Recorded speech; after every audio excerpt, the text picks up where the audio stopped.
Suatu ketika Nabi sedang duduk bersama sahabat. Halaqah. Halaqah artinya bulat, melengkung, melingkar. Nabi di tengah, sahabat berkeliling. Halaqah. Tak lama sedang halaqah, datang seorang lelaki.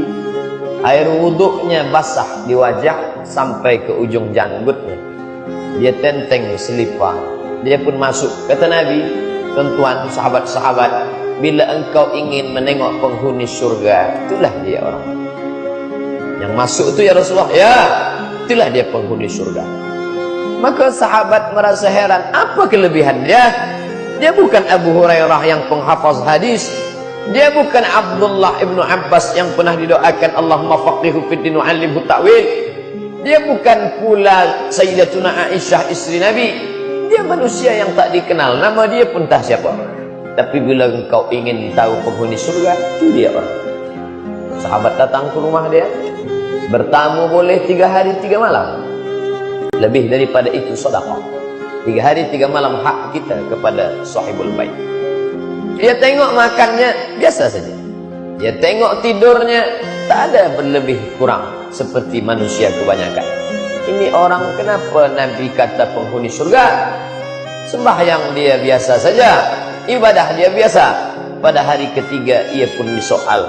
Tuan, sahabat berkata, manakala kami duduk bersama Rasulullah sallallahu alaihi wasallam, Nabi menunjuk engkaulah penghuni surga. Tapi aku sudah 3 hari 3 malam di rumahmu, aku tengok engkau pandang biasa saja. Apa sebenarnya amal engkau yang boleh menyampaikan ke dalam surga Allah? Apa jawab dia? Amalku tak lebih tak kurang sama seperti kalian.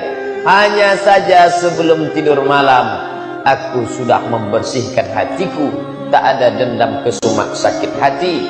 Tak ada sumpah serapah caci maki. Aku sudah maafkan semua orang yang menganiayaku. Dari terbit matahari tadi sampailah tenggelam matahari, maka hilanglah semua, tak pernah berkesan dalam hati. Apa maknanya? Surga tak selamanya direbut dengan al-hajjul mabrur laisa lahu jazaa illal jannah. Surga tak hanya direbut dengan membina masjid, man bana masjidan banallahu mitlahu baitan fil jannah. Siapa yang haji mabrur balasannya surga. Siapa yang mampu membina masjid maka dibangunkan istana dalam surga. Tapi ada satu lagi. Dia tidak tawaf, dia tidak sa'i, dia tidak melontar jumrah, dia tidak membina masjid. Tapi Nabi menjanjikan dia masuk surga. Kenapa? Qad aflaha man tazakka. Beruntung orang yang mensucikan hati. Selepas hati suci, wa zakara asma rabbih fasalla. Setelah hati suci, barulah zakara, mengingat Allah, fasalla, barulah dia salat. Kerana salat yang berkubang dengan dendam, kesumat, hasad, dengki dan busuk hati tak memberikan kesan apa-apa dalam pribadi seorang muslim. Inilah yang susah. Sebagian manusia sekarang, kalau sahabat Nabi tadi menghilangkan dendam hasadnya sebelum tidur malam, betapa banyak manusia sekarang yang rajin salat, puasa, haji dan umrah, tapi dendam dia simpan bukan hanya sampai jam 7 malam, tapi sampai 7 keturunan. Bila aku mati nanti, maka anak cucuku sampai ke bawah, aku tak izinkan nikah dengan anak cucu keturunan Tuan Fulan. Mana boleh makcik, mana boleh puan-puan, ini tak boleh. Biarlah aku tanggung dosa ini. Aku sanggup memikulnya di akhirat. Dia sangka ini perbuatan main-main. Apa kata Nabi? Iyyakum wal hasada. Takutlah kamu pada penyakit hasad. Mengapa?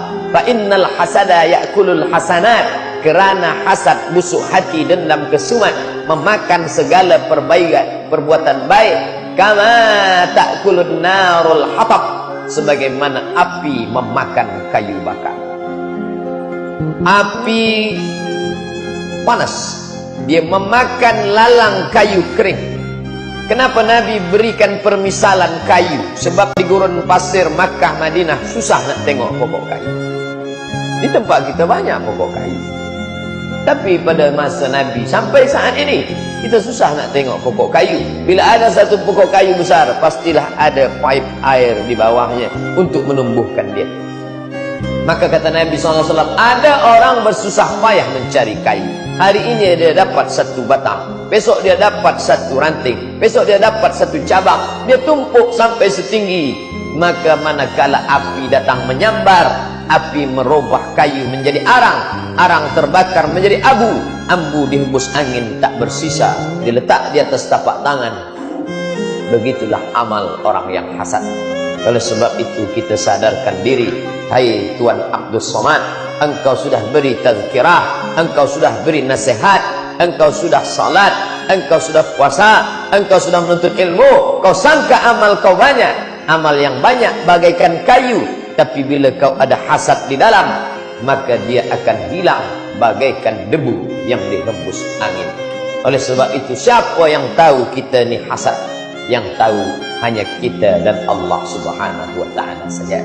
Andailah hasad itu ditampakkan Allah dalam bentuk zahir, sesiapa yang hasad satu kali, maka tumbuh tai lalat satu. Mungkin muka ni sudah hitam semua. Dan ustaz yang berwajah penuh dengan tai lalat hasad tadi memberi tajuk ceramah. Tajuk kita malam ini, bahaya hasad. Semua orang tersenyum dan berbisik, apa ni? Allah masih sayang. Bila orang dengar cakap engkau, bila orang cium tangan engkau, bila orang muliakan engkau, bukan kerana engkau mulia, tapi kerana Allah masih tutupi segala aib dan cacatmu. Sampai masanya dia akan bukakan. Yauma tublas sarair. Pada hari itu dibukakan segala rahasia. Maka di antara doa kita kepada Allah, Rabbana ighfir lana ghafara, tutupi ya Allah.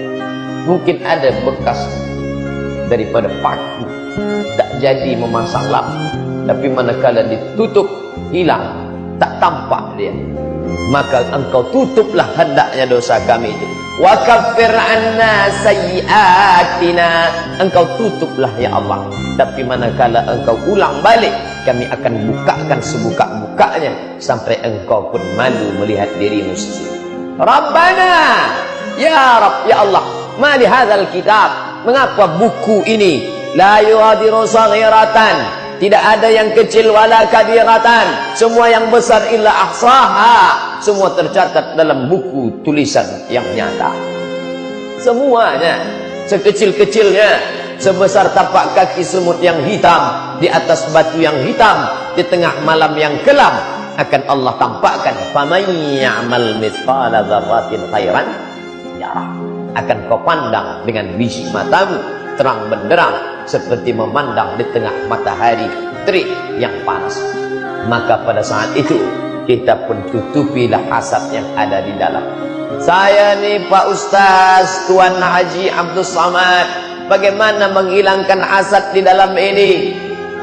Penyakit itu berbahaya, tapi ada yang lebih berbahaya. Diabetes berbahaya, tapi ada yang lebih berbahaya daripada penyakit. Apa dia? Orang yang tak sadar bahwa dia sakit. Bahayakah penyakit? Ya, semua takut. Tapi ada yang lebih dahsyat, hebat daripada itu. Orang yang tak tahu bahwa dia sakit. Maka kenali diri. Bagaimana kita tahu bahwa aku ni hasad? Mengenali diri kena hasad ada dua. Yang pertama, karahatul nikmah alal mun'ami alaihi. Tak senang menengok orang lain dapat nikmat. Orang lain yang dapat nikmat, kita demam 2-3 hari. Karahatul nikmah alal mun'ami alaihi. Engkau rasa tak senang memandang orang dapat nikmat, engkau sudah kena hasad. Tapi baru 50%. Bagaimana dia boleh menjadi komplit? Wa hubbu zawaliha, engkau ingin supaya nikmat orang itu musnah daripada dirinya. Dari hasad inilah muncul hasud. Dari hasad inilah muncul ain. Dari hasad inilah muncul sihir. Dari hasad inilah muncul black magic. Dari hasad inilah datang bomoh. Dari hasad inilah semuanya. Maka kita diajarkan, wa min syarri hasidin idza hasad. Orang yang terkena penyakit itu disebut hasidin. Nama orang yang terkena itu hasad. Mohon maaf bila ada tuan bernama Tuan Hasidin. Tak ada niat nak menyindir, hanya membacakan ayat dalam Quran saja. Wa min syarri hasidin idza hasad. Mengapa mereka tak mau percaya kepada baginda Muhammad sallallahu alaihi wasallam? Kerana hasad. Kami tahu dia nabi. Sebelum dia datang kami sudah bertawassul kepada Allah. Manakala Yahudi berperang dengan Bani Ghatafan, maka apa kata mereka? Allahumma inna natawassalu ilaika bijabi nabiyikal mursal. Kami bertawassul kepada engkau dengan barakat nabi yang akan datang di akhir zaman. Menangkanlah kami nanti. Yahudi bertawassul kepada Allah. Wa kanu min qablu yastaftihuna 'ala alladzina kafaru. Mereka Yahudi sebelum berperang mereka minta kemenangan dengan menyebut nama nabi yang terakhir. Kerana dalam kitab suci mereka disebutkan nabi terakhir itu keturunan Ibrahim alaihissalam. Mereka salah sangka. Dia sangka dari Ibrahim beranakkan Ishak, beranakkan Yakub, beranakkan Yusuf, beranakkan Yahuza. Yusuf ada saudara kandung Yahuza, keturunan Yahuza, Yahudi, Zeus. Dia sangka daripada ini, maka dia salah menduga. Rupa-rupanya dia memang keturunan Ibrahim, tapi daripada Ismail dan bukan dari Ishak. Maka apa kata dia? Ini bukan yang kami inginkan. Kami tak ingin yang ini. Kami ingin nabi yang Yahudi. Maka dia tak percaya kepada Sayyidina wa Maulana Muhammad.